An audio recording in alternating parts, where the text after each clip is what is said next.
Call the meeting to order. Sean Lucas, Here. Justin Orff, Here. Jared Giddens, Here. Aaron Peterson, Here. Darlene Graham, Amy Hookstraight. Here. Please join me for the Pledge of Allegiance.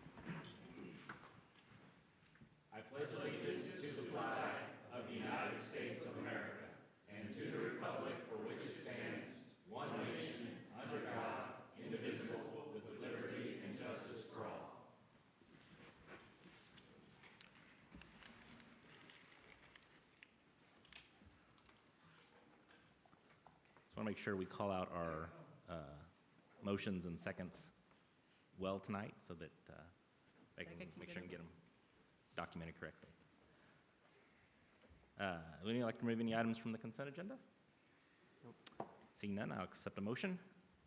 So made. Second. Justin Orff, Yes. Jared Giddens, Yes. Aaron Peterson, Yes. Darlene Graham, Yes. Amy Hookstraight, Yes. Sean Lucas. Yes. All right, we'll move on to our service award, one service award this evening. We have Jenny Gerhauser. I'll speak to Jenny. Jenny is a member of the finance department. She is our internal auditor. So her job is very important. She makes sure that everything that goes in and out of our general ledger is correct, accurate, and has an audit trail that shows, where it's coming in and out of. She also reconciles our bank accounts every month, which is a large undertaking. And she's a lady who knows how to get things. So if you need anything from a box of pens to a specific kind of Kleenex, she takes great pleasure in bargain hunting and finding the best price for the city. So she takes that job very seriously. We are thankful that she is on our team. So she's a great worker. She's very friendly. Everyone loves Jenny. She's funny. And so I'm just so happy to have her on board. And thank you for your 15 years of service, Jenny.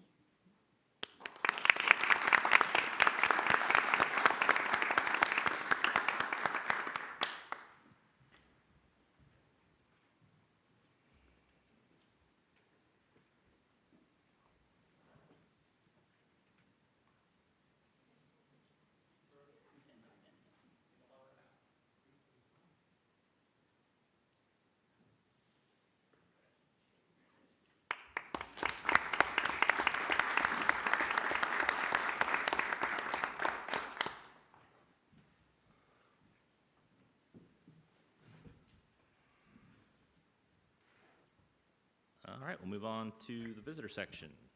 Do we have any visitors? Yes, Jeff Belcher.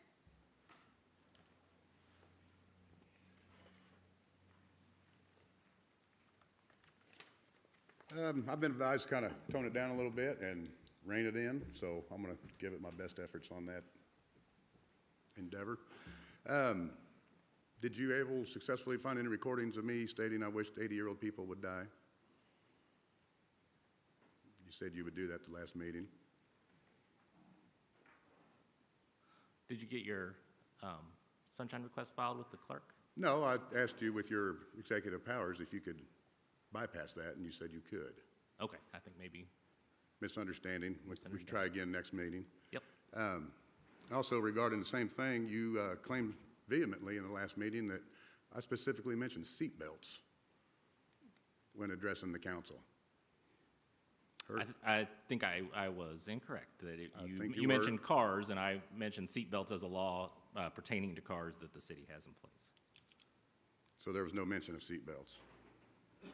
No, you mentioned cars, Mr. Belcher. Okay. I happened to notice here, I don't know, a week or so ago, I think I was on Facebook, and something popped up I may like, and it was a Bourbon with Brian event. Where'd it go?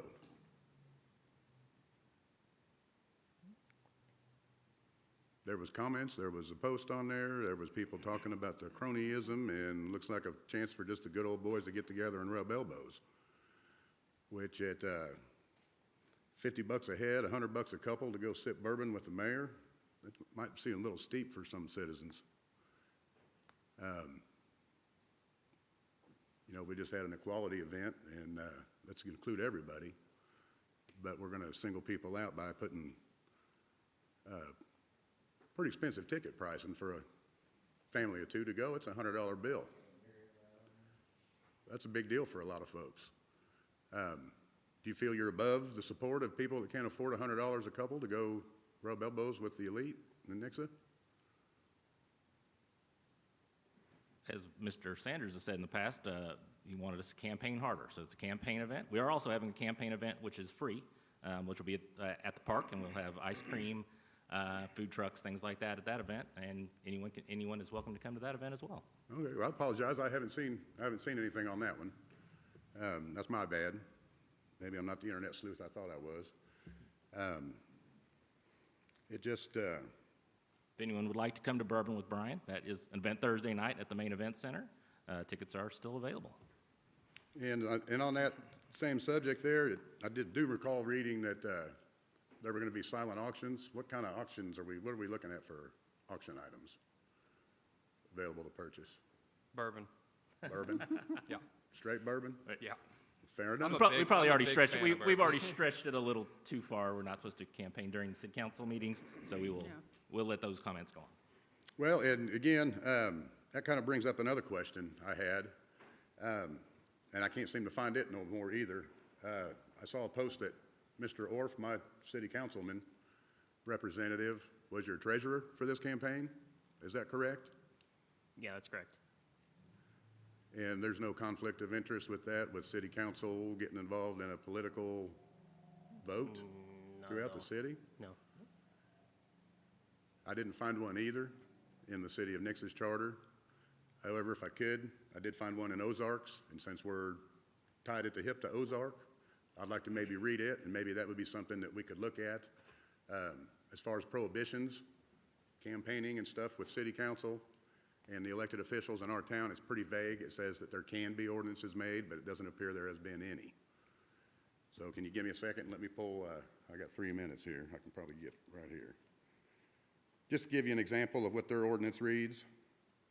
It says here, the proper operation of government requires that public officials and employees be independent, impartial, and responsible to the people.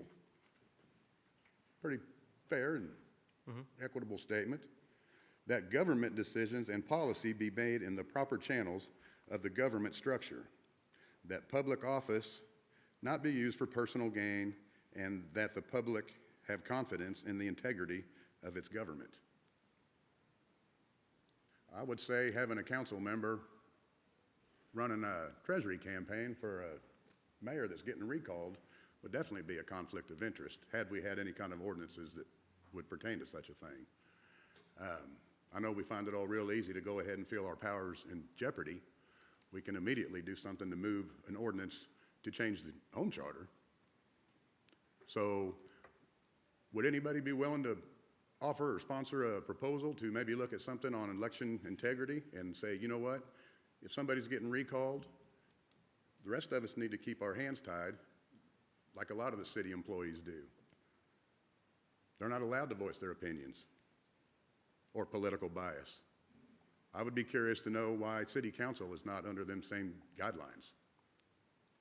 I think from up here on this, in this capacity, we cannot campaign, but the Secretary of State's office says that the treasurer for a committee has to be within the political subdivision of the office sought. I also have been the former treasurer for, or the former deputy treasurer for the College Republican State Board, and I was at a time the treasurer for the 139th House District in the Christian County Republican Central Committee. So using that experience as a treasurer, I decided to lend my help as a private citizen, not within my capacity as a council member. Yeah, and I can appreciate that, I really can. However, when you are representing this city council in this city, the Missouri, whoever you was representing, that's a complete separate entity. I don't have a problem with that. We have discussions, we have debates, we have votes, and I think there should be some impartiality there. That's the only way to make a fair and just decision. That's just my thought. Yeah, look at the timer. I know I'm almost gone. It just doesn't look good. And again, I would like to ask, why was that taken down off of your webpage? It stated clearly he was your treasurer, and now it's no longer there, or the comments that were there. Oh, definitely, should definitely say that. The- It's the required dis- by Facebook, yeah. so. The disclaimer should still be there. It's gone. I I'm looked 20 sure minutes the before I event got is here. still there, and maybe it's just not being boosted anymore. I think we had enough tickets sold, we didn't have to boost it anymore. Oh. Thank you, Mr. Belcher. Yep. Who you got next? Chris Russell.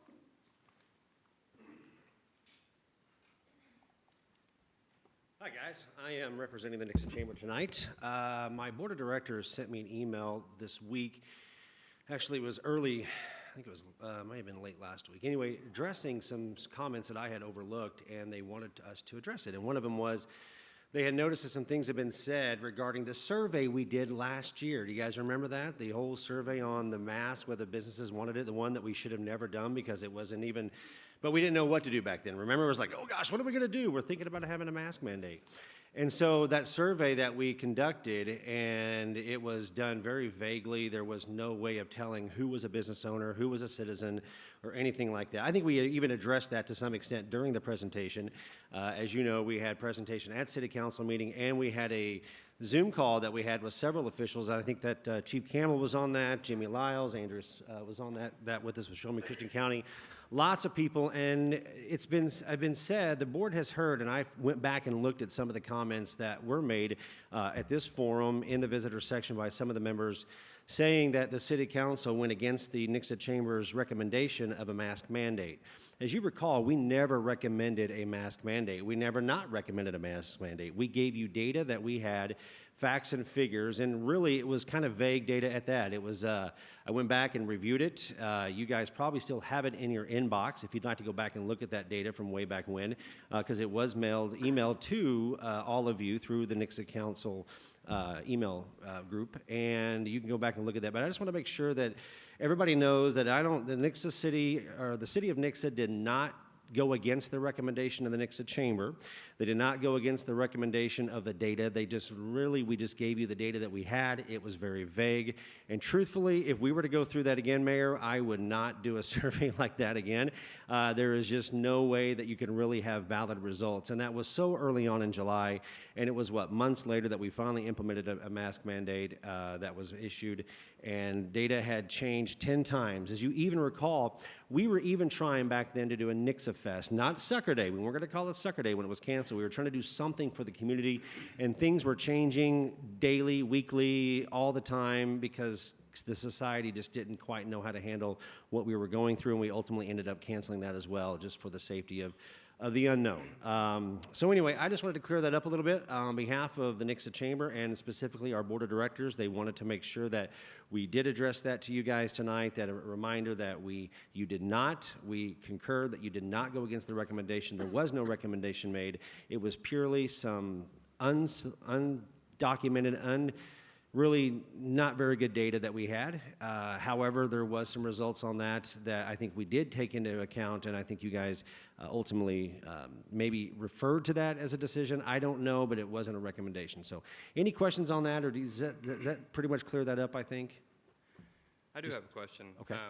More or less for the future, though.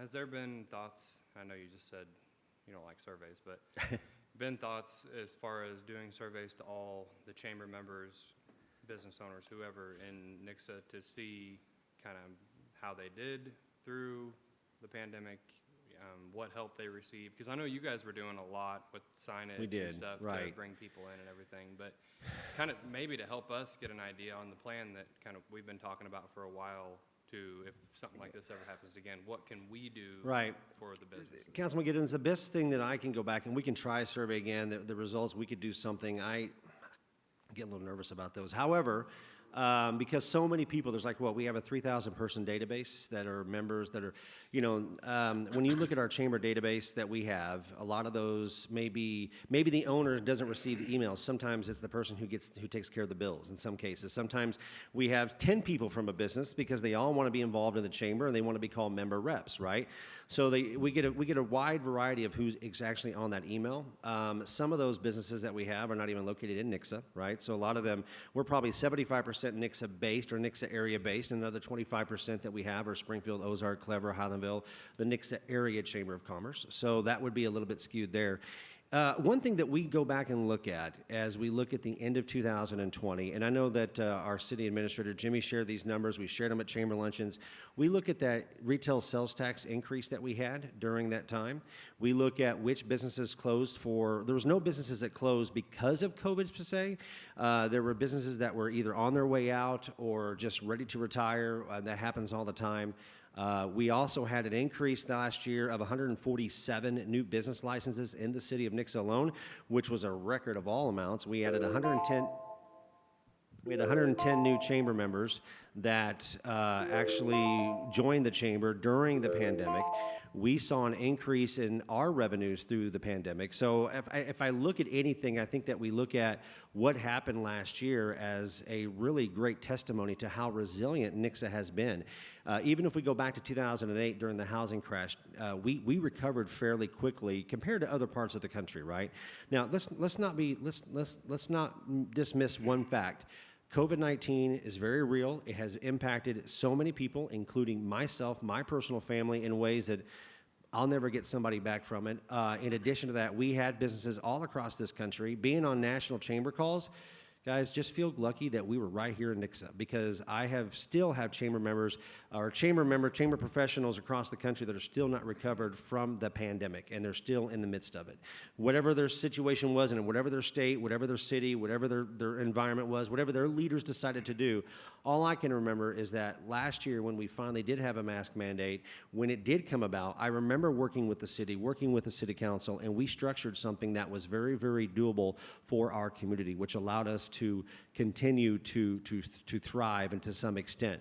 I can remember even running around with Paul Sunday trying to come up with ways before anybody had the idea of putting up plexiglass in between the booths so we could get more people in, because Nixa was ready to respond, and then not long after that we were open back up. So, but no, I don't know about a survey, but that's what we've been using as a gauge. Now this year we're still seeing that increase in retail sales tax, but not at the same level.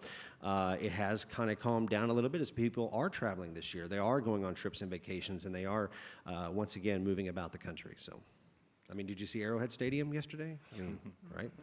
Any other questions for Mr. Russell? Chris, that survey, Yes. you gave us that survey in July of 2020. I've got it pulled up right now. It was July? Okay. And you look at those results, I went back and reviewed them. It was kind of vague. It was in that little 70% of the results were right there kind of in the middle, one way or the other, and then some of them were very extreme to both ways. So it was kind of a vague type survey anyway. I mean, we did have some data. There were some legitimate numbers there, but we don't know about the legitimacy of those who took the actual survey. All right.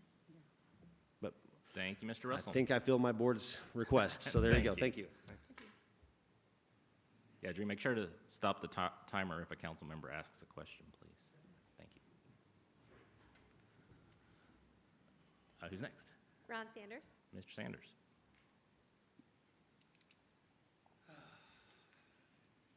Good evening. My name is Ron Sanders. I live at 976 Glen Oaks Drive.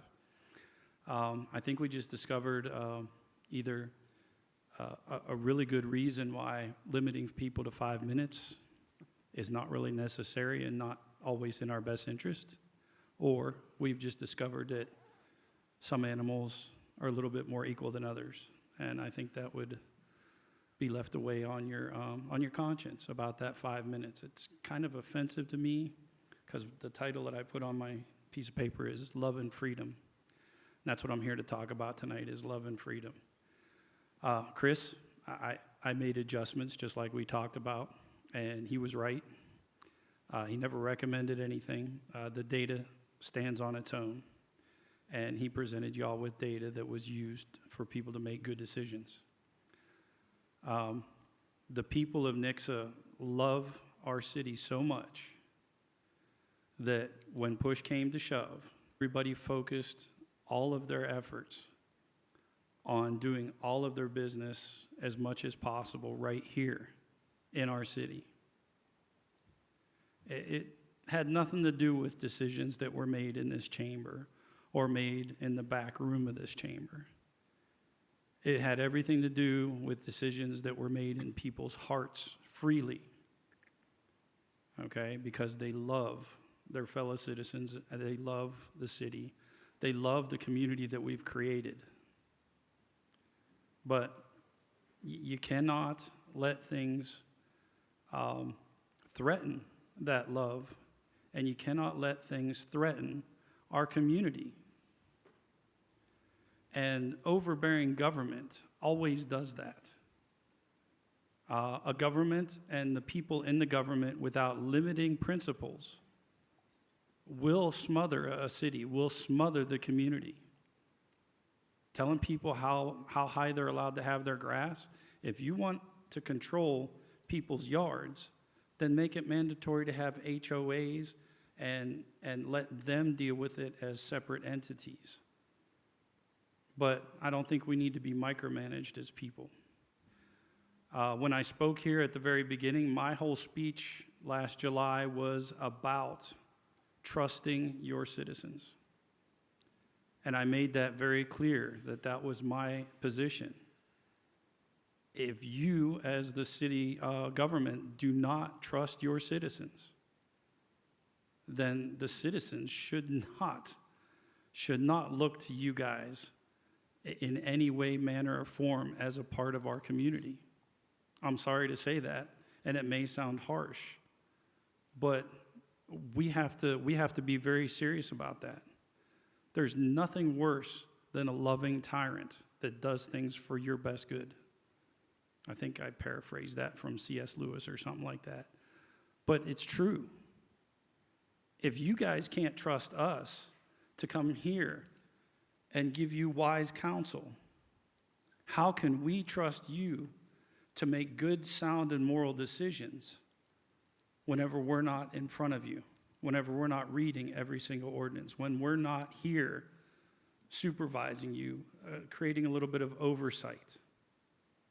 How can that be possible? We have a Republican form of government.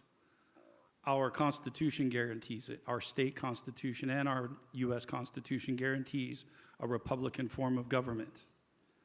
And that is the rule of law. And that Republican form of government is also in three separate manners, in three separate chambers. We have the judiciary, we have the legislators, which are you guys, and then we have the executive branch, which is the mayor and everybody that works for the city. To commingle that, to cross it over, to not respect those boundaries, takes away that limiting principle, takes away that protection that we have from the loving tyrant. And I believe that that is one of the driving reasons that we had so many people come out last Wednesday. They were concerned not only about the subject, but they were concerned about their community and which way it was going. And they decided to take control, and they showed so much love, they showed so much concern, and they showed so much unity. And as the one guy said it, I'm just going to close by saying, we are 90% the same and only 10% different. And if anybody doesn't see that, then it's at their own trepidation. Thank you.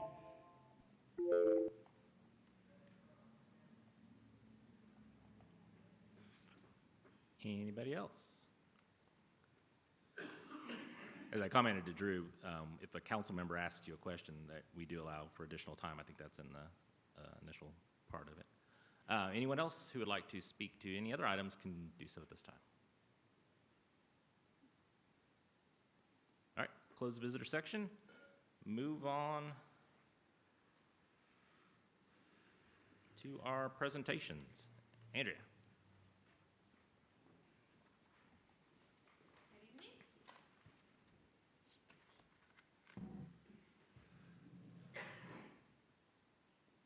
I think Drew's working on pulling up the staff report.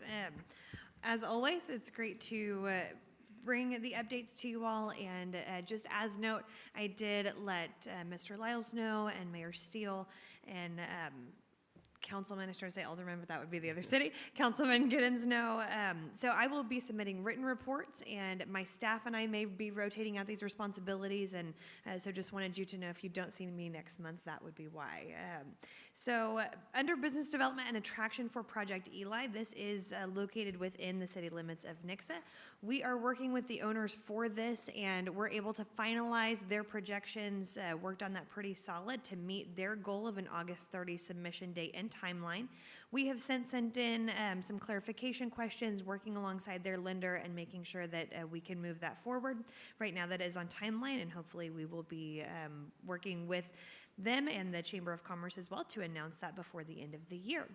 For our business retention and expansion report, that's actually a couple pages down, but I want to hit those notes for you quickly.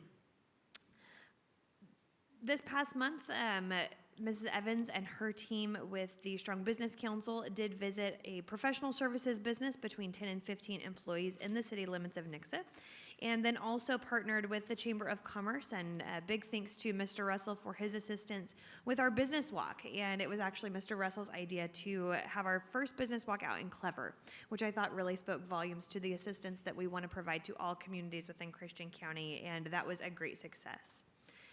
Under our aggregate feedback, all across the county, we are really starting to build these themes from our business retention and expansion reports. And of those, the two that surfaced in the last couple months, physical limitations as far as not being able to expand in the county and in our anchor communities because of the cost of land, and then also infrastructure challenges that are dictating separate routes for larger vehicles, different things of that nature. That was specific to Ozark, but we have definitely heard it in Nixa as well. And then internet service. This is something that is very challenging. I have a great report, or total high speed in a little bit, but when it comes to internet service, there is really no good comprehensive solution, but we are making sure that we're working with all of our state and regional and national partners as well as grant funds become available in anything to assist with broadband expansion. Under outreach, I did want to let you know that Mrs. Evans was featured as a speaker along with Bryn Campbell from the Nixa Chamber for the E3 Women's Conference through SCORE that was held here for Southwest Missouri. And Mrs. Evans' title or talk especially was Business Continuity, really communicating the risks, the interruptions, disasters, and predicting the future and how we can assist the businesses here in our region. Our print ad for the 2-year edition of the Site Selection Magazine did go live for Christian County, and then we're also working on getting ready to launch our marketing campaign, and I'll tell you a little bit more about that in a minute. For workforce development and attraction, over the last month, and this is something new, it's actually just been in the last week, we have assisted and fielded requests from 3 separate consultants, specifically on growth in Nixa and in Christian County. But they are really looking to partner with us and are looking at opportunities for attainable housing, as we know that our cost of housing is far above the region. And with that, they need some jobs counts. So we reached out to the Planning and Development Department to just kind of gather that information, and then also reached out for some firsthand data. 2 of those that were most exciting, Total High Speed actually reported that they have added 31 jobs in the last 2 years. So since 2019, they were at 52, and they are now at 83 employees and continuing to grow as they move into their broadband expansion funds through USDA. And then Cox Health, they're continuing to scale as they are open with their super clinic here, and they have added 20 net new jobs and have 43 employees on site for that location. In addition to workforce and growth opportunities, thanks to Meridian Title being the presenting sponsor for the Small Business Journal's Economic Growth Survey, they really wanted to highlight growth opportunities in Christian County, and so we were able to speak and bring a voice to that.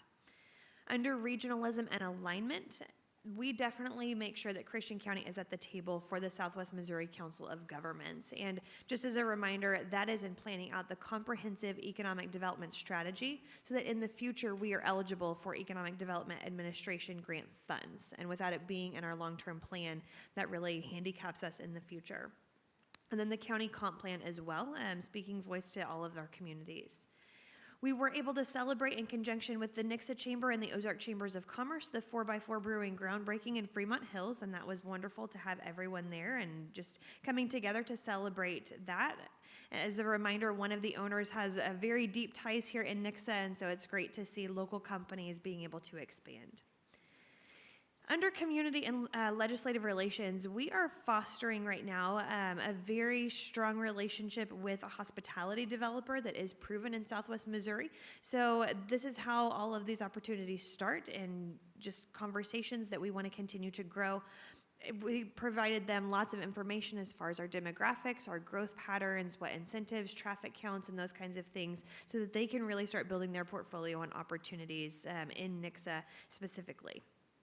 And then also, we represented the county at the Governor's Conference for Economic Development held in Kansas City, and then also the community leadership visit held through Springfield.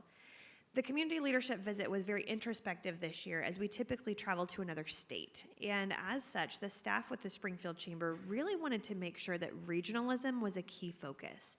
And so we actually got to spend an entire afternoon in Christian County, and pleasantly at the debrief when we ended those 2.5 days, every single table from 80-some of the top leaders and top decision makers in the Springfield region all said that regionalism was a #1 priority. So we are following up on those conversations and looking to continue those expansion possibilities.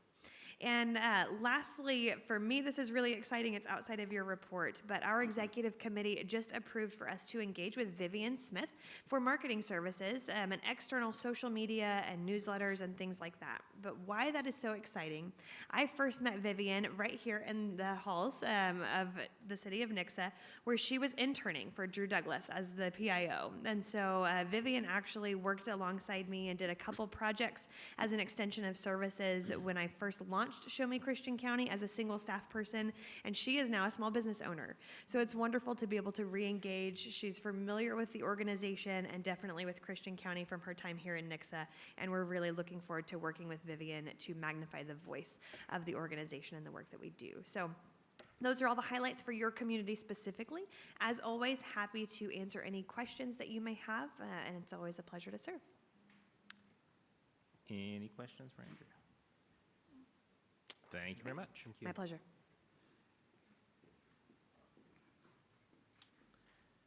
And move on to our ordinance section. First reading, please. First reading, Council Bill number 2021-092, an ordinance of the Council of the City of Nixa amending Section 1-10 of the Nixa Code to codify the court cost applicable to municipal ordinance violations. Good evening, Mr. Mayor, members of City Council. I'm before you this evening to discuss Council Bill 2021-092. This bill is being brought up as a result of the court consolidation process. You will recall that at the September 13th, 2021 meeting, this council adopted Ordinance 2224. Ordinance 2224 began the process of consolidating the Nixa Municipal Court with the Associate Division of Christian County. City staff, after this, has been working with the Office of State Courts Administrator, or OSCA, I'll refer to them as OSCA from here on out, on implementing the court consolidation. As part of the consolidation process, OSCA has advised staff that the city has to do two things. One, we must increase the base court costs from $12 to $15, and we are required to provide OSCA with documentation evidencing the court costs authorized by the council. What that means is providing the ordinances that impose the court costs. The adoption of this bill would accomplish those requirements. First, the bill increases the base court cost for municipal ordinance violations from $12 to $15. So in the bill, that's found at Section 1-10, subsection A. It just references the $15. Next, it places all other authorized court costs into one code section. So those are going to be at Section 1-10, subparagraphs B and F. So currently, and this is why we're codifying it in this bill, currently the city has all of its court costs adopted in various ordinances that are uncodified. So instead of searching for all those ordinances, this bill would put them all in one code section, Section 1-10, which helps with referencing these court costs in the future for the public and for members of staff if we ever need to refer to them. It also assists with transferring this to OSCA. One ordinance just needs to be provided instead of 6 or 7. So the bill was provided to OSCA for their review prior to its presentation to council. Staff recommends approval of the bill, and I'm happy to answer any questions that the council may have about this. But just to summarize, it's going from 12 to 15, which we're required to do under state law, and making sure all of the court costs that are applicable to municipal ordinance violations are in one place. Any questions? Thank you very much. Thank you, sir. We will open the public hearing if you would like to speak to this ordinance.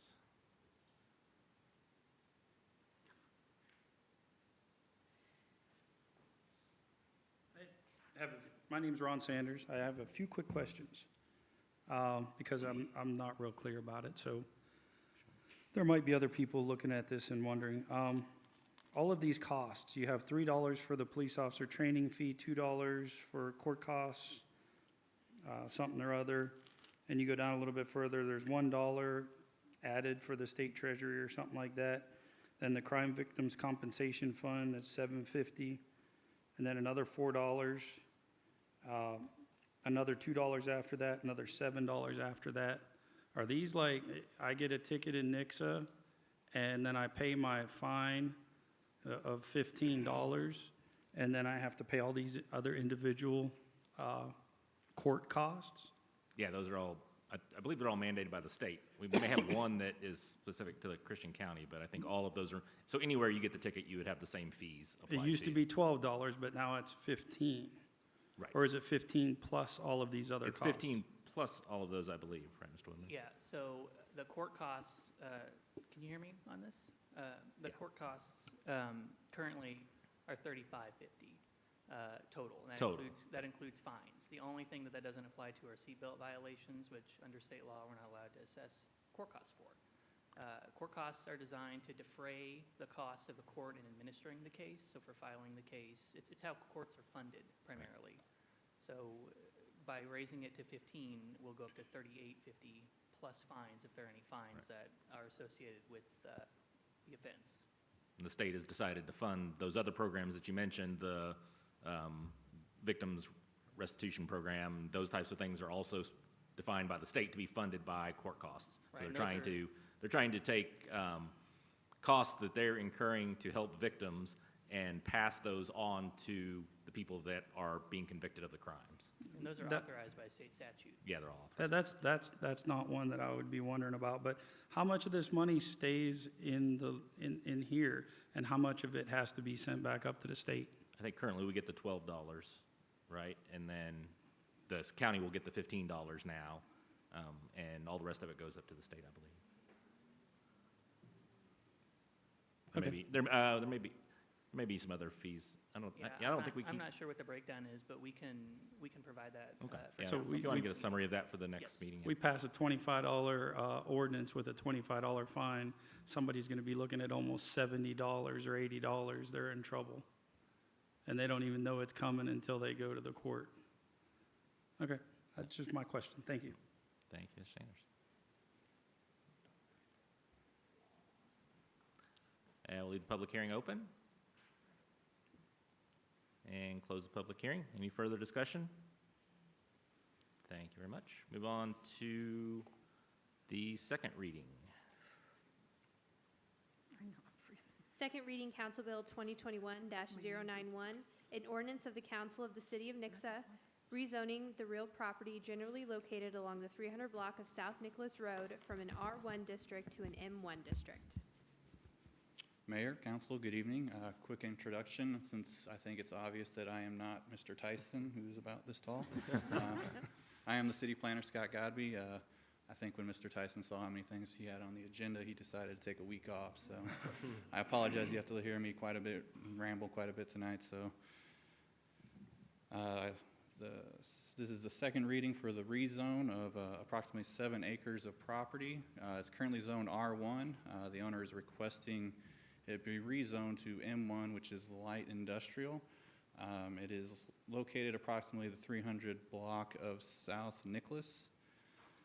This 7 acres currently has direct access to Nixa Electric Utilities, which has sufficient capacity to support light industrial and manufacturing. What the 7 acres currently doesn't have direct access to is water and sewer. At the last Planning and Zoning Commission meeting held earlier this month, the commission approved a minor subdivision that will essentially add that 7 acres to the lot to the south, that M1 lot to the south. And at that time, once that plat is recorded, it will have the access to water and sewer, and also direct access to a thoroughfare, which would be Nicholas Road. Any extension of the public utilities to that 7 acres would be at the cost of the developer at the time. Also, I'm pretty sure Mr. Tyson made mention of this development being in the Oakmont lift station. We just want to make mention of that because it is at or nearing its capacity. I think doing this rezone might actually help a little bit. Usually M1 type developments don't have as much load on the wastewater system, so this could actually help a little bit. Some more information about the site. There are no known sinkholes on the site. There's no FEMA designated floodplain in the area. Any future development on the site will require compliance with our stormwater runoff ordinance. The Planning and Zoning Commission voted unanimously to support the rezone, and staff also recommends approval of the rezone. With that, I'm available for any questions. Any questions? You did a wonderful job, Scott. Thank you. We will open up the public hearing. If anyone would like to speak to this item. And we'll close the public hearing. I think, Ms. Graham, there was a lady on Facebook that had commented question about the signs. I actually met that woman and talked to her. Oh, good. And completely unrelated to this, but, and so she understands, where it is. Yeah. It's not much better for her. It's kind of behind her house, but I explained the fence that goes around it, or the tree barrier. The tree barrier. That goes around it. And so she seemed satisfied with that. Any other discussion? Motion to approve. So made. Second. Roll call, please. Jared Giddens, Yes. Aaron Peterson, Yes. Darlene Graham, Yes. Amy Hookstrait, Yes. Sean Lucas, Yes. Justin Orr. Yes. All right, move on to the resolutions.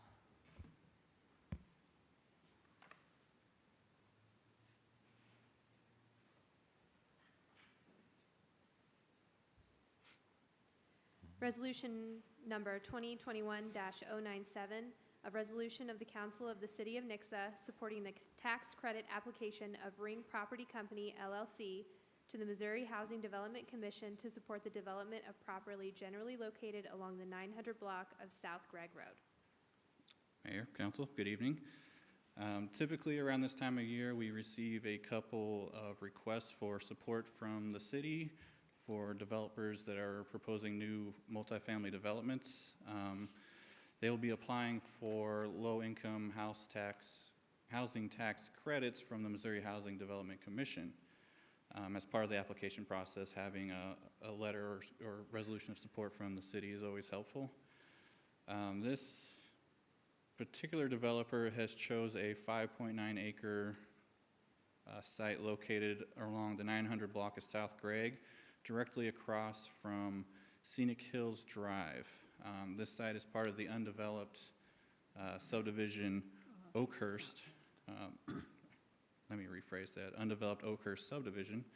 It is currently zoned R3 multifamily, which would support this type of development. They are proposing 48 dwelling units. R3 zoning allows for 14.52 units per acre. Quick math, 14 units times 5 acres equals 70 units, and they are proposing well below that. So the proposed development does conform with current city zoning requirements. If developed as part of the LIHTC program, the housing units will be supplied at a rent determined to be affordable to families with incomes at or below 60% of the area median income. Staff supports the approval of this resolution of support. I'll get it out. Do you know the last time we had one of these approved? It's been a while, I think.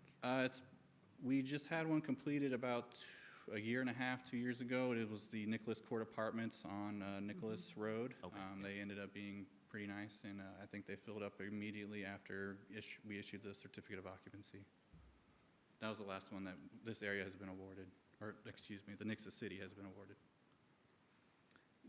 Any other Is this just past the Catholic Church across from Rolling Hills? Right, that is directly north, that building you see on the top of the screen there. That's what I thought. I want to make sure. So this is the northwest corner of the Stegner development. Yeah, that the goes in Oakhurst that same spot. subdivision, yes. Yeah, yeah. And I think the reason why they chose only to develop 5.9 acres is because there is many known sinkholes Yeah. on this location, so, and you can see them on that exhibit right there.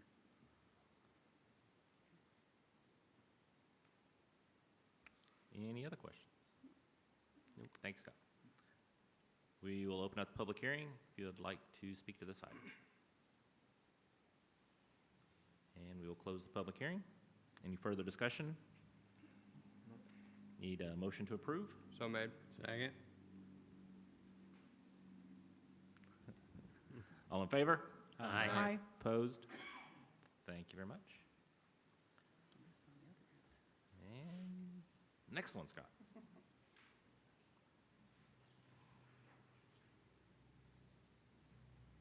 Resolution number 2021-098, a resolution of the Council of the City of Nixa supporting the tax credit application of Housing Plus LLC to the Missouri Housing Development Commission to support the development of property generally located at the southwest corner of Gregg Road and Northview Road. Mayor, council, good evening. This is the same application process as the previous agenda item, except this is a different developer. Their site is approximately 13 acres located at the southwest corner of the Gregg Road and Northview Road roundabout. It is part of the Eagle Park subdivision, so it's already platted. It's also currently zoned R3, which is again appropriate for this type of development. They are proposing 44 dwelling units. So again, R3 zoning allows for 14.52 units per acre. 14 units times 13 acres equals 182 units, but they are proposing 44 at this time, so it does conform with city zoning standards. And again, if developed as part of the LIHTC program, the housing units will be supplied at a rent determined to be affordable to families with incomes at or below 60% of the area median income. And staff does support the resolution. Any questions? I thought when this was first, when the Nicholas Road was brought to us, that when they mentioned this one, that part of this was supposed to be put aside for 55 plus. Is that in this at all? I believe that is what this proposal is also for. It wasn't directly mentioned this time around, but in the years past, I believe that's what it was. Okay. I'm good. Any other questions? Thanks, Scott. And we will open up the public hearing.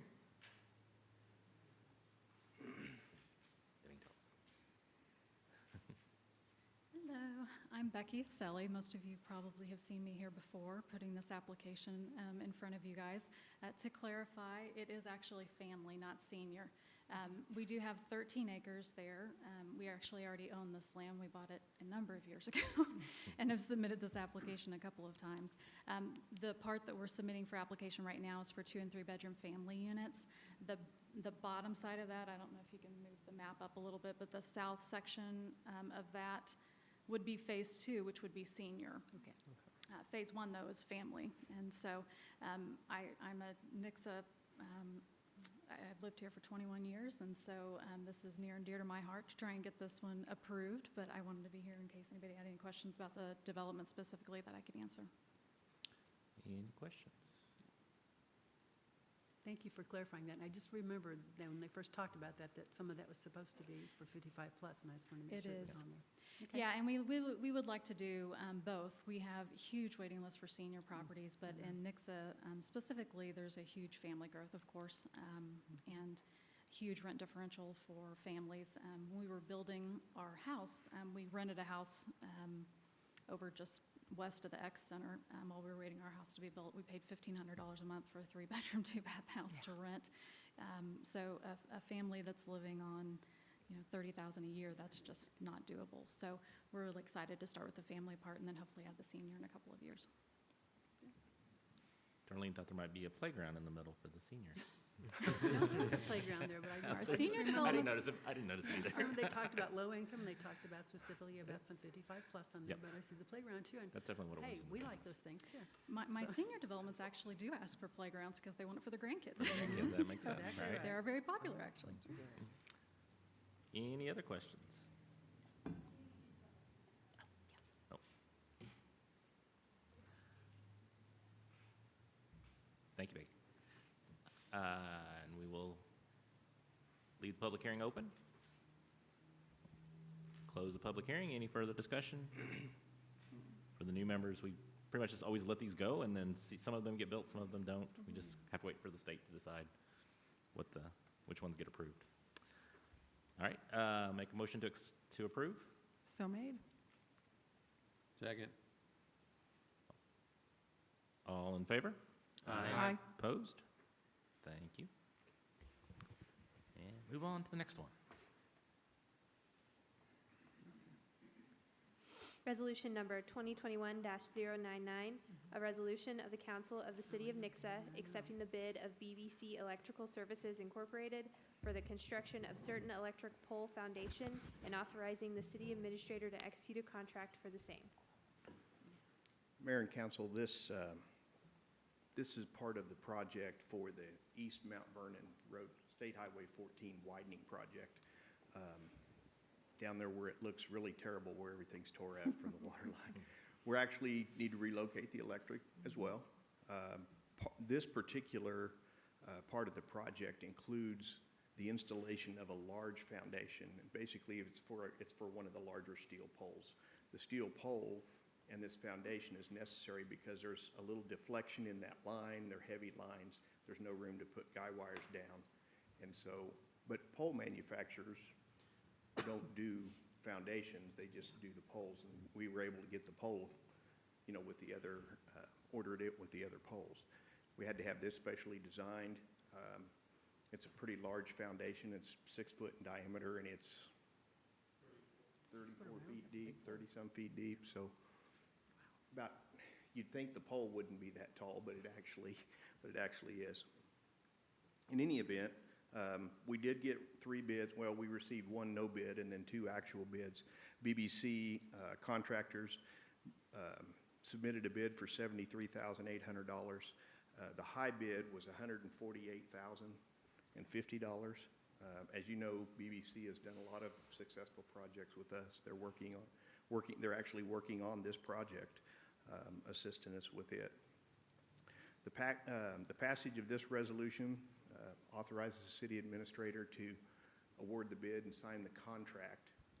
It is within the overall authorized budget for the project. So city attorneys reviewed it, and we're here for any questions you may have with our recommendation for approval.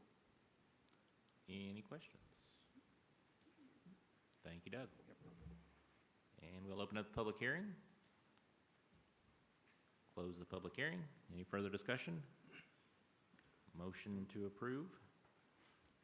I'll make the motion. I'll second. All in favor? Aye. Opposed? Thank you.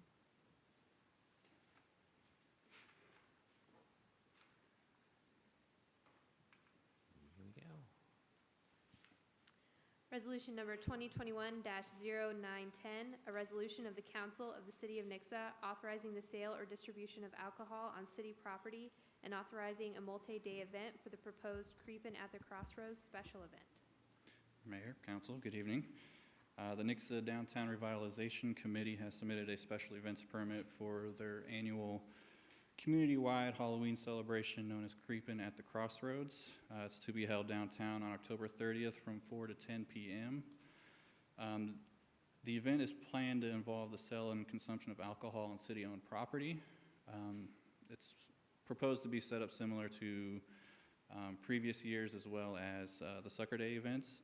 So the beer garden is proposed to be on the city-owned public parking downtown. According to the applicant, 4C Sertoma will be handling the sale and distribution of alcohol as well as the security and setup of the beer garden. In order for the vendor to provide the required state and county license to meet our code requirements, they need approval from the city, which is what this resolution of support would provide. This resolution is not approving the special events permit, but just approving the sale and consumption of alcohol on city-owned property. So if the applicant is unable to meet the code requirements, then this resolution of support shall become void at that time. With that said, staff does recommend approval of this resolution of support. Any questions? Thank you, Scott. And we'll open up the public hearing.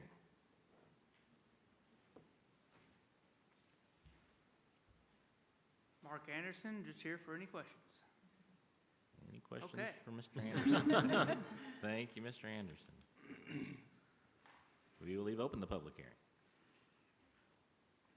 And we will close the public hearing. Any further discussion? Nope. Or questions or anything? No? Okay. Motion to approve? So made. Second. All in favor? Aye. Opposed? Thank you. And one more. Resolution number 2021-0911, a resolution of the Council of the City of Nixa authorizing the city administrator to execute a contract with Enterprise FM Trust for a vehicle lease program. If you'll recall at your August 9th meeting, Mr. Ryan Owens was here from Enterprise Rental Leasing and discussed with us or presented a program to lease some of our vehicles. This agreement is coming to you tonight to do just that. As you may know, we've got approximately 47% of the city's light and medium-duty vehicles are over 7 years old.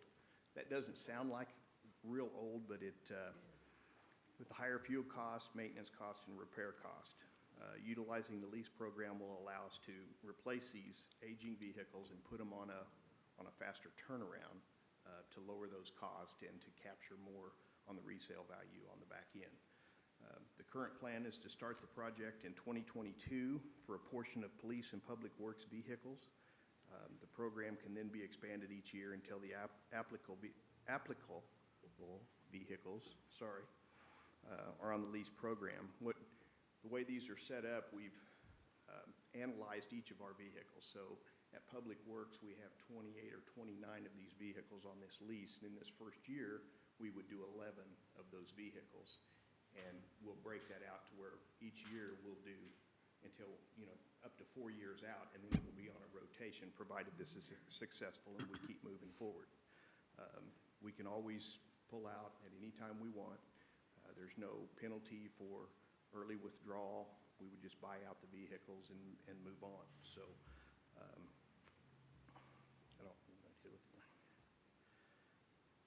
the enterprise fleet management estimates fuel cost reduction of 20%. This is something that Mr. Owens had submitted to you before. Maintenance cost by 78%. I guess that's mainly because we're going to turn them over so fast that we won't get into a lot of the heavy maintenance, because right now we run vehicles 10 up to, we've had some that are 12 and 15 years old and look in pretty rough shape. Due to the lack of available vehicles for purchase, Enterprise has recommended we order next year's vehicles as early as possible. So entering into this agreement now allows us to order the vehicles once those windows open. Right now, they're anticipating a window opening October 1st.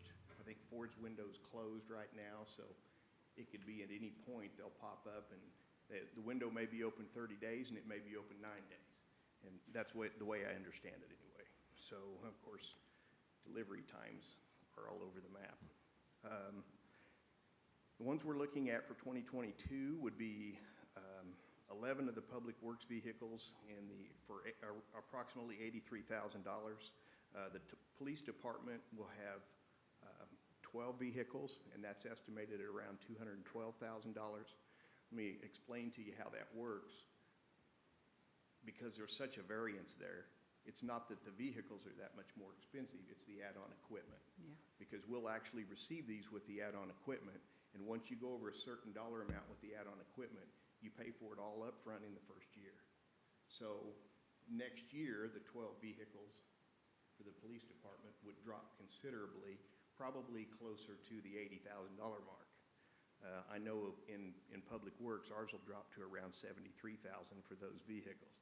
Now, keep in mind, we'll be adding 3 or 4 more vehicles next year, so these numbers are gonna kind of be on a rolling situation. It won't take all of our vehicles, it's mainly the light duty trucks and vehicles like that. We won't get into bucket trucks or dump trucks or some of those specialty vehicles. Of course, the other thing about this is it's subject to annual appropriations. So that goes back to what we said about council being able to end the program if we decide we want to end the program.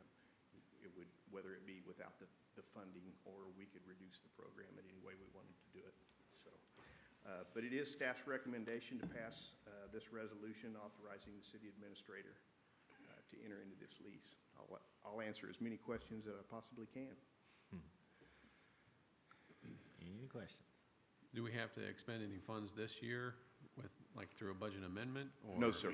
No, sir. We would pay for them on delivery. Okay. So it would come next year at some point whenever those vehicles come in. Yeah, it's very, in my tenure here, there's maybe been once or twice where we put like some form of a down payment on a project or something for materials, but very rarely do we pay for anything until we've got it in hand and we've accepted it. So how does the maintenance work?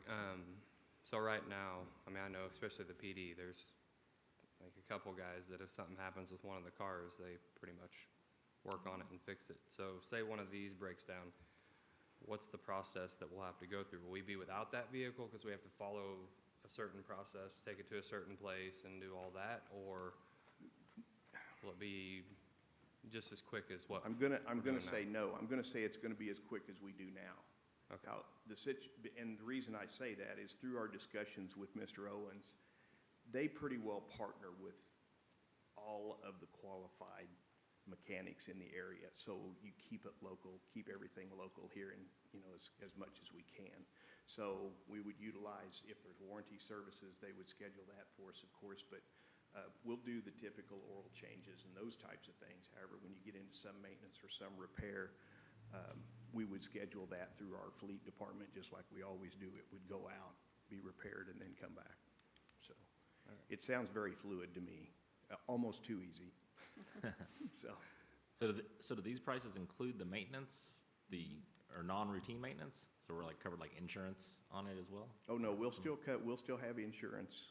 No, I mean, we'll like, still like pay- maintenance insurance, like, so we don't, Oh. if one of them blows an engine, we don't pay the $10,000 for the engine. Enterprise pays that just based off of our lease price. I'll be honest, that's a good question. I don't know. You know Is there the a- answer, Joe? Joe looks like he knows the answer. So it's my understanding that the manufacturer's warranty would apply first and foremost, and then once we're outside of the manufacturer's warranty, we would be responsible for that repair. However, they do have an option to look at a maintenance program where you would work with them and through them to do those things. But what we're proposing is that we're going to take on that basic maintenance service, and then anything outside of that warranty period would be potentially our responsibility. But the contention is that when you're rotating at the frequency that we're looking at, we shouldn't have that vehicle out of factory warranty very long before we're turning it back into them. And so it's a bit of a calculated risk on that part. It does increase the cost when you get into those kinds of other types of things. Typically, and now, obviously, the police department, they put more hours and more miles per vehicle. Our vehicles aren't necessarily that way. They may run a lot with a lot of hours, but they don't necessarily have the mileage. It looks kind of strange when we get rid of a vehicle and it's only got 37,000 miles on it, but it's probably got 400,000 miles worth of run time on it. So, of course, Joe's vehicles are like that just as well, but we typically don't run into a lot of those maintenance issues until we get out there 6, 7, 8 years, at least on our fleet. Thank you. Any other questions? Thank you, Doug. We will open up the public hearing. And we will close the public hearing. Any further discussion? Motion to approve? So made. Second. All in favor? Aye. Aye. Opposed? Thank you very much. All right. Move on to our liaison report. That's me. Go, Amy. I'm sorry that I have to extend this very short. It'll be okay.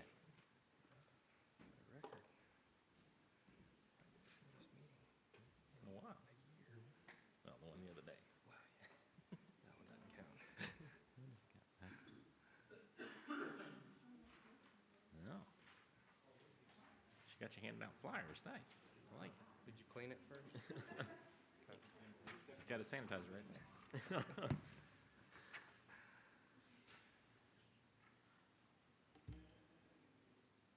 Good evening. Can you hear me? Yep.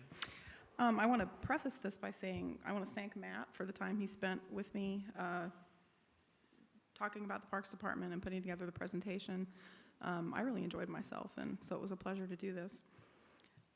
So here's my liaison report. I'm starting with just an overview of the department. As you could see there, the department has a total of only 10 full-time staff, which is really not that many. The director and assistant director, Matt and Katie, have been with the department for a pretty good number of years, but when you look at the other 8 employees, with a few exceptions, a lot of them have not been with us for very long. And that reflects something of a retention problem, and this is due in part to a lack of advancement opportunities, and also, I just totally lost my train of thought. Pay scale, which we don't want to hear about, but it's the truth.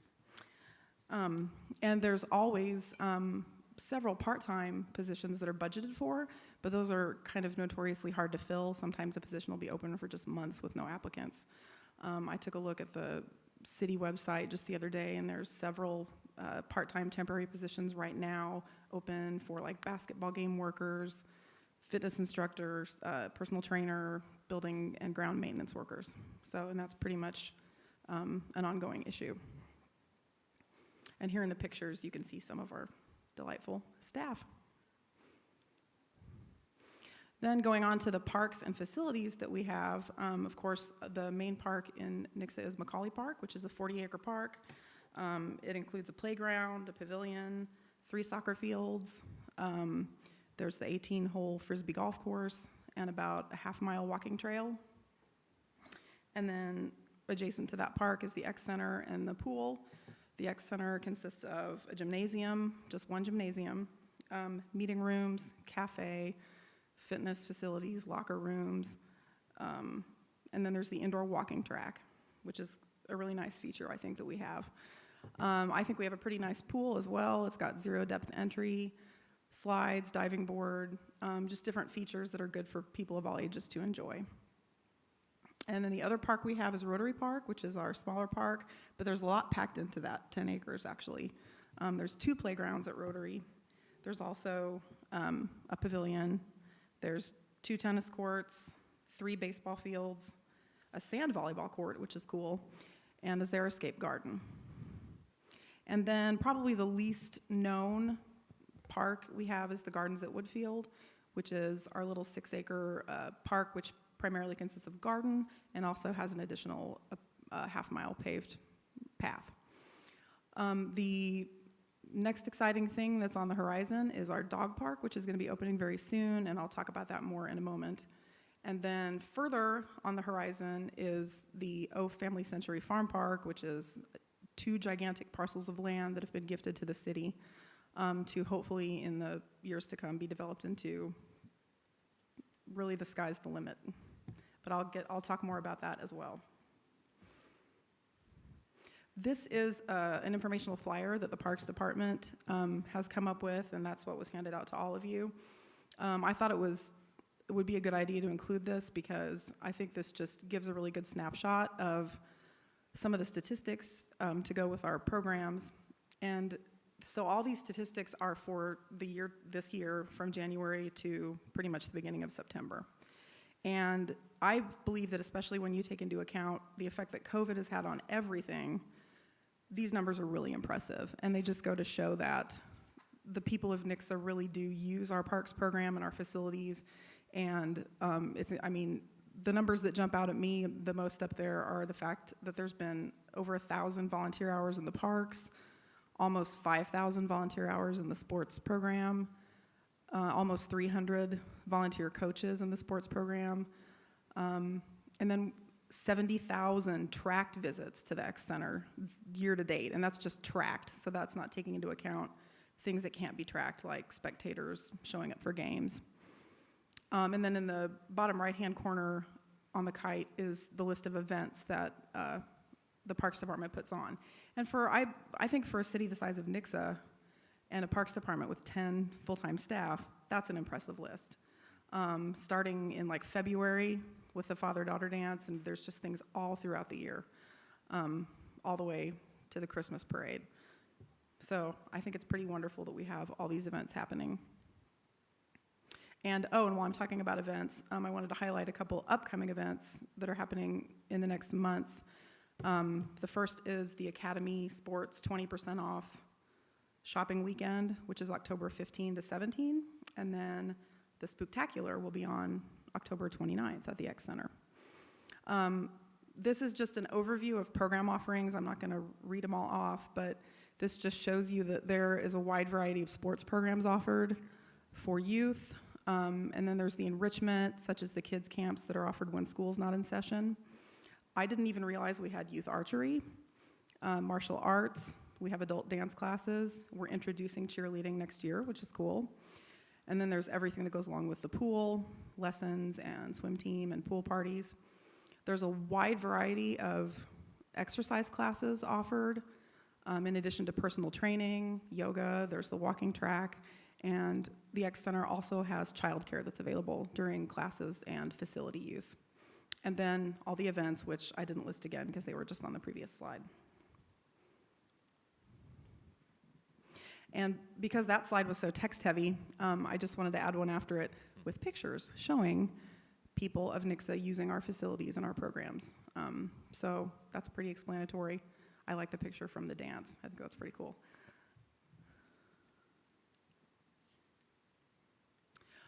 So one of the questions I asked Matt when I was speaking with him is, what are the current projects that are going on right now? And the first one we talked about was the Macaulay Park Playground. That's actually my daughter in that picture. And that's a picture I took one day when we were there after it had rained. And we learned really quickly after we moved here that if it has rained recently, you have got to wear your rain boots to go to Macaulay Playground. It's bad. And the problem is that the soccer fields sit up above the playground and the pavilion area, so the water just runs down. And so right now, Matt is working with Schaefer and Hines to try to figure out a way to mitigate this, possibly by using some kind of retention wall system. But not just looking for a quick fix, but also looking ahead, because this playground is in great need of being renovated and upgraded to hopefully become more accessible, among other things. Also happening right now are renovations to the bathrooms at both Rotary and Macaulay. All the fixtures, the toilets and sinks, are being replaced with stainless steel. And they're redoing the ceilings with RFP, which is a white plastic kind of material. So for one thing, it'll brighten up the bathrooms, and then it'll also be a lot easier to clean. And they're going to be repainted and have upgrades to lighting and exhaust fans. It's also planned to install new partitions and doors for the stalls. And one thing that I learned, I was really dismayed to learn when speaking to Matt, was that especially at Rotary Park, the stall partitions and doors are constantly vandalized. Like 2 to 3 times a month, they get kicked down. And so that makes spending money on replacing them a little bit painful. It's something we have to do, but I'd like to hope that perhaps we can hang on to them and they won't be vandalized. But that has been an ongoing problem.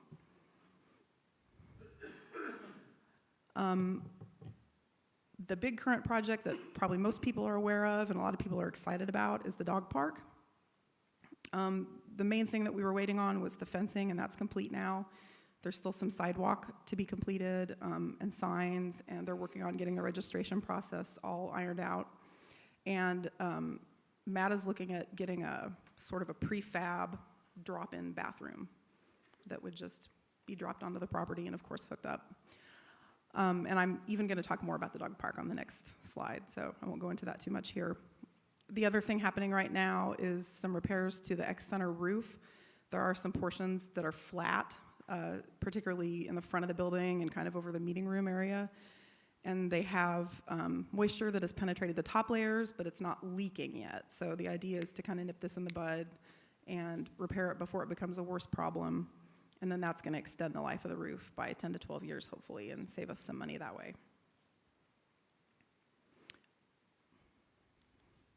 So with the dog park, I'm pretty excited about it because I do have a dog and I don't have a fence. So even though it's kind of far from where we live, we're definitely going to be taking advantage of it.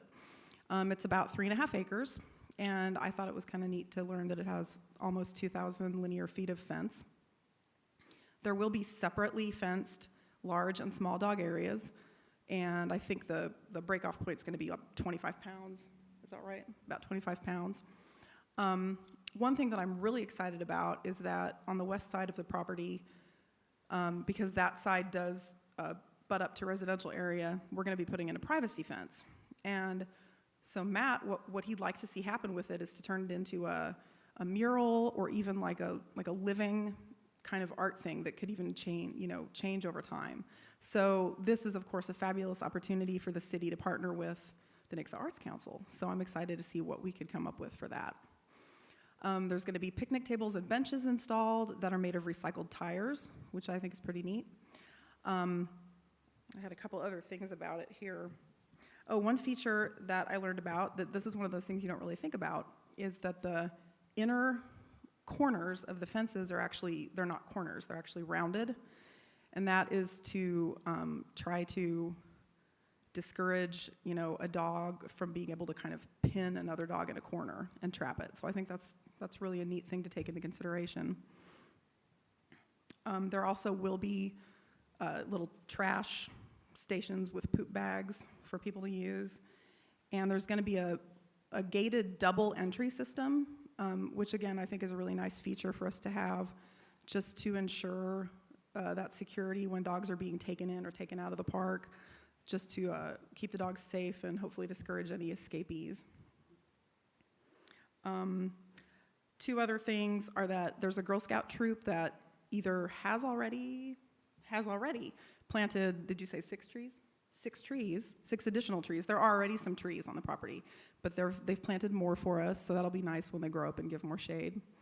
And that prefab bathroom that I mentioned is going to have a dog watering station located on the outside of it, so people will have that place to get water for their dogs. And hopefully, are we still on track for late October? Cool, so in about a month, we should have this dog park, so I'm really excited about that. So another question I had for Matt was, what does the Parks Department need? Big one is staffing. As I mentioned, there's only 10 full-time staff. And in the parks master plan, I believe that analysis showed that it really needs like 50% more than that. So an additional 5 or 6 full-time staff. Because our parks department and facilities and programs are used so much, that's a wonderful thing, but that increases demand.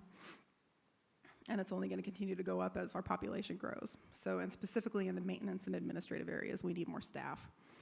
Also, as I touched on before, Macaulay Playground really needs to be renovated. It's approaching 20 years of age, and the wood chips and the equipment need to be replaced, and we'd like to see it, and I think many people in Nixa would like to see it move towards being more inclusive, ADA accessible. That picture on the right, gives an example of a more inclusive playground. Something that I know I want, and I think a lot of people want at that playground, is shade. There's no shade whatsoever around the play area. Matt would love, this is kind of a big dream, but he would love to put a giant kind of roof over it. It's not something you see done very often, But the thing that would make that so amazing is that literally kids could play at that park no matter what it's doing. If it's raining, if it's snowing, kids could still play at the park. And then, of course, it would also provide shade.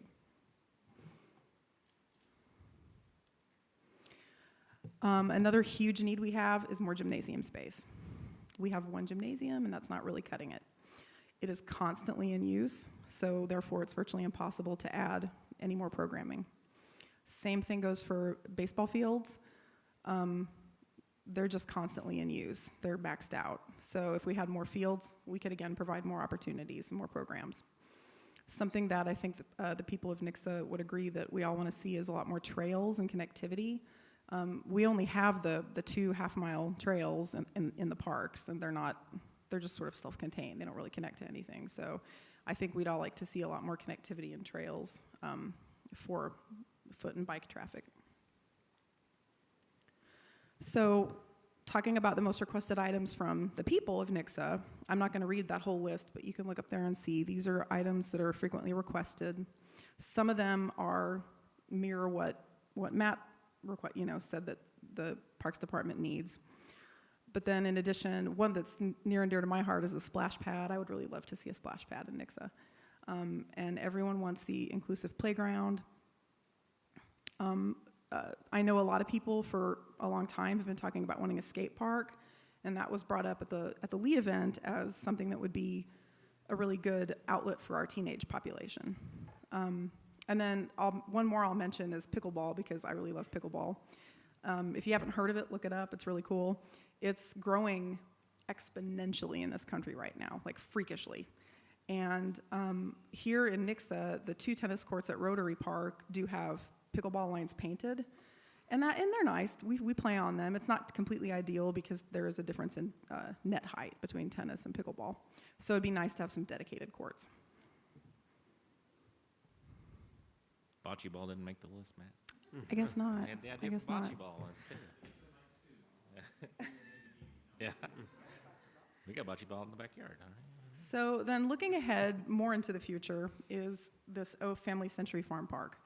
This is 2 gigantic parcels of land totaling about 106 acres. It's located west of 160, and it flanks AA to the north and south. So this picture up here is the north parcel. It's about 51 acres. It borders the James River on the north.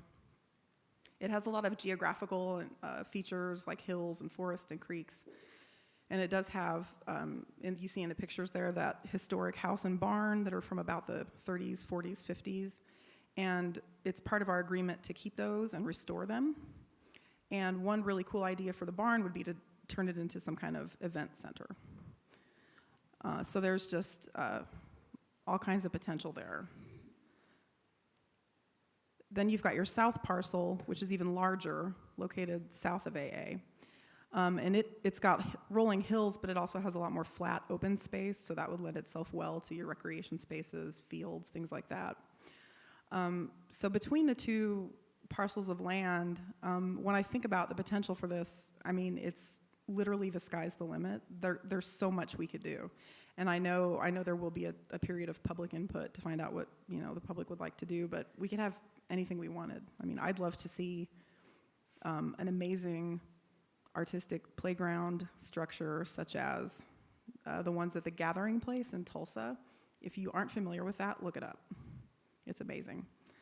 And I mean, I'd like to see a zip line for the kids. This would be a great place for a splash pad, for more fields and more gymnasium, just virtually anything that we can think of we could put there, but of course it'll cost money.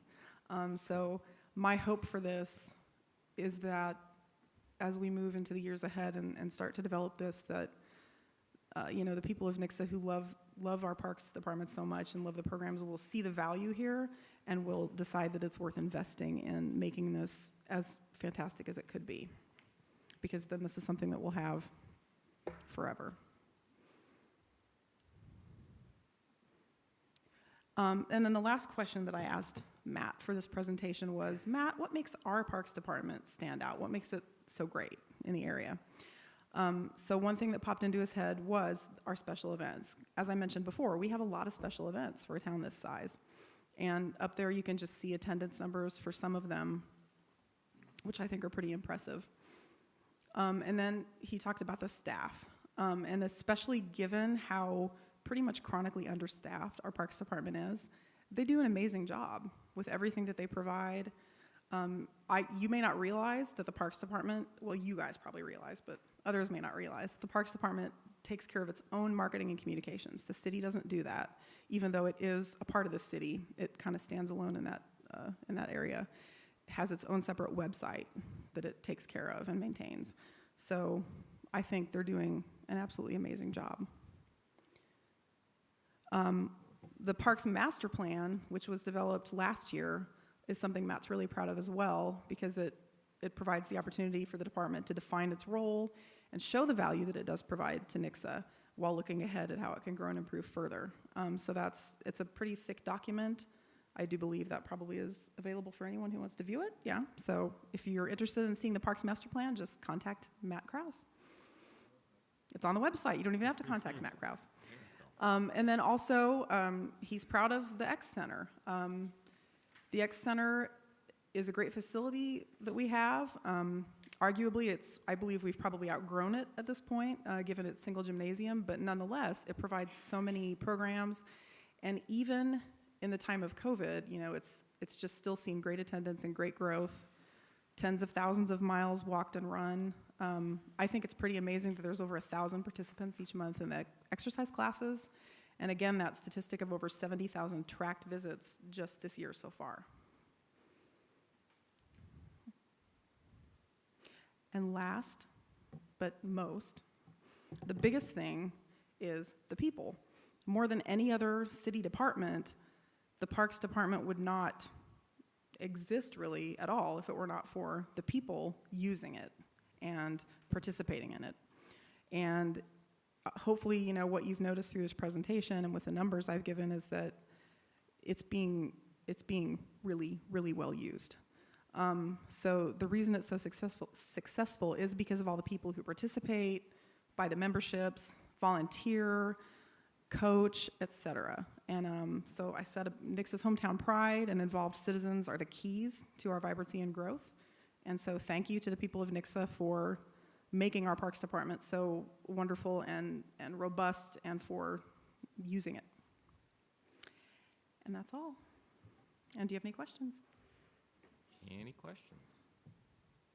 Very good job. Thank you very much. Thank you very much.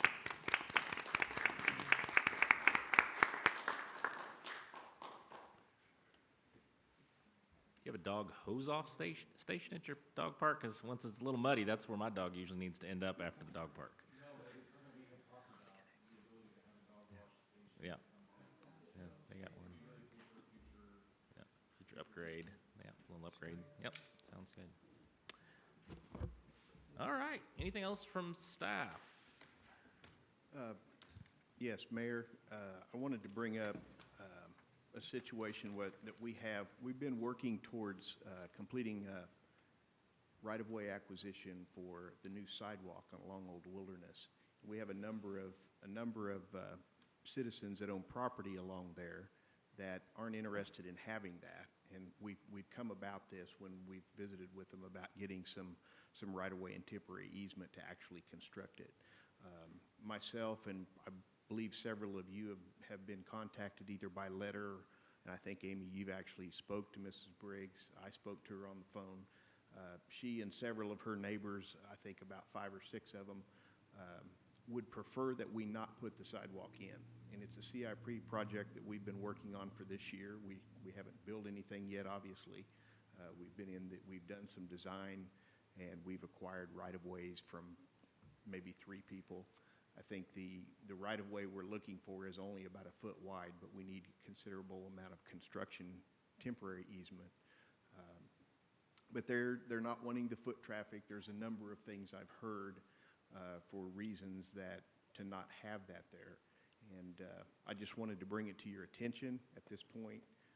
We can continue to move forward. We've just kind of set on hold for this last week after I spoke to Mrs. Briggs, and because I wanted to visit with council about it and see if you wanted us to continue to move forward or back up. There are a couple of the folks that, whose names are on the list that she's collected that we haven't spoke to yet about the easement, although we have sent out the letters with all the information. You know, we do that ahead of time and then come back later and visit with them personally, talk to them about their questions and concerns. So I wanted to bring it to council's attention. If you have some direction tonight, that's fine. If not, you know, we can talk about it at a later date. I haven't had that much time to speak to Mr. Lyles about it, you know, to get his thoughts, but I wanted to get it in front of you since I know some information's out there and try to answer any questions that you might have at this point. If we can't get sidewalks put in, is it possible to put a bike path on that road? Is it wide enough? We could possibly, yeah, that's a fairly wide street. At I least on don't one know side? that we could continue the bike path very far to the north, though. Yeah, North of Wasson, that is. Right. The piece from the new development where the Cox is south to 14 is pretty wide. And though we could paint bike lanes on there, those really aren't pedestrian ways. They're mainly just for bikes. I think their complaint wasn't the taking of wasn't the purchase of their yard. It was that having people walk in front of their houses. yes. I think it's the encouragement of the walking. Yeah. Yeah, And it's a commercial road. That's the It's a root commercial of it street as anyway. well. I Mr. s- Douglas, can you pull this up on the, pull That the is a map up? commercial street, so I was thinking about the commercial side, but not on that side. I actually met with Mrs. Briggs in her home to discuss this. I think, according to her, pretty much all the people that live on the street are older, retired people. They kind of want things to remain quiet. They don't want foot traffic. They don't want possible litter that will bring. You know, they're concerned about people getting into vehicles that are in driveways, things like that. A particular concern she has is that her husband is a veteran with PTSD and that the noise from the construction would be very hard on him. So I'm kind of two minds about it. I feel like it'd be a shame if we couldn't have the connectivity to have a sidewalk there. But at the same time, we are talking about a small stretch, and if there's, you know, half or so of the people that are against it, then maybe it doesn't feel like the right thing to do at this time. That's not to say it couldn't happen in the future, perhaps when those people are no longer there with their reservations about it. And we couldn't put a sidewalk on the east side? There's too much utility Yeah, it'd be- stuff. Okay, Yeah. it's too much. That was the reason we originally thought about that also, but we planning for it on the west side because there's a considerable number of facilities to move over there. And you're also putting the pedestrian traffic crossing a number of Yeah. commercial driveways, which could be Yeah. a little more of a safety issue than crossing residential driveways. Is there other work being done on that road besides just the sidewalk? We have just recently overlaid it, new asphalt. We're also going to do and lighting they've- as well. We're going to do And- lighting as well. And the other portion of the project would also be to add street lighting there, which we have the room to do that. We almost have enough room to complete the whole thing. We need, for most of those properties, we only need about a foot more of right-of-way, and we need several more feet of construction easement to be able to be on the property to actually build it, to taper back to the sidewalks and that type of thing. So it's very close to being able to construct it anyway. But we could still light it, yes. 10, 11 houses, 12 maybe.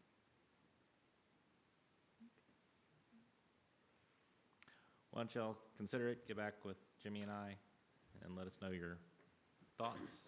Yeah. We could do the portion north of Wasson. Yes, right? we The could. The part that is Yeah. currently Yeah. commercial, Yes, we could. and do that as well. Yeah, get it down to Yeah. Wasson Drive. Is that first row of houses, is that one of the, how's that zoned? Is it just zoned R1? Is it R1 transfer to, kind of like Main Street where it's R1 transfer to commercial at some point? Yeah, the closer you get to 14, I believe some of those homes are actually zoned neighborhood commercial. Okay. So they're in a non. Probably at some point, all of those become doctors and dentists' offices and insurance off, whatever, because it's a commercial road. So, yeah, get back to me and Jimmy, let me know what you guys think, and move forward from there. Very good, thank you. Anything else? Justin and I got an email, I don't know if anybody else got it. She misspelled your name. Anyway, she's concerned about, she would like to see the speed limit changed on Norton Road, the straight stretch of it, because she said right now it's like 25 and there's only one street that even empties onto it, and it's a straight shot. She's not concerned about the curve. She said that should be definitely slowed down. But other than that, she's saying it's a straight stretch of road until you get beyond Pembroke Place. And would you consider raising the speed limit to 30 or 35 on that part, on that straight stretch of the road? So it's something I thought I'd bring. She said there's only one sign facing traffic heading south, and it's not posted until one has traveled the road about 1 mile. There's several signs for traffic heading north on Norton. Perhaps the city might consider simply moving them over to the other side. Yeah. So it might be something, I know there's a subdivision going in on that side, but it's not even started, really. Yeah. But still, it's a straight stretch of road. We'll do So- some counts and look at it. Thank you. Anything else? Darlene, can you forward that email to me? I don't think I got it. Oh, you didn't get it? She didn't get it. I'm not seeing it. Oh, she sent it to Justin Arf. Oh. Oh. That's why. Yeah. I know. Oh my gosh, that's funny. Yeah, I'll try to send it to you. Isn't that by the dog park? That's probably Yeah. why you didn't get it. Yeah. Mr. Russell's earlier comment about how we've slowed down this year, we're actually, we were up 14.2% all of last year. We're up 12.2% this year, so we have slowed down a little bit from 14 to 12, so. Anything else from council? Motion to adjourn? So made. Second. All in favor? Aye. Aye. Thank you very much. Let's do him.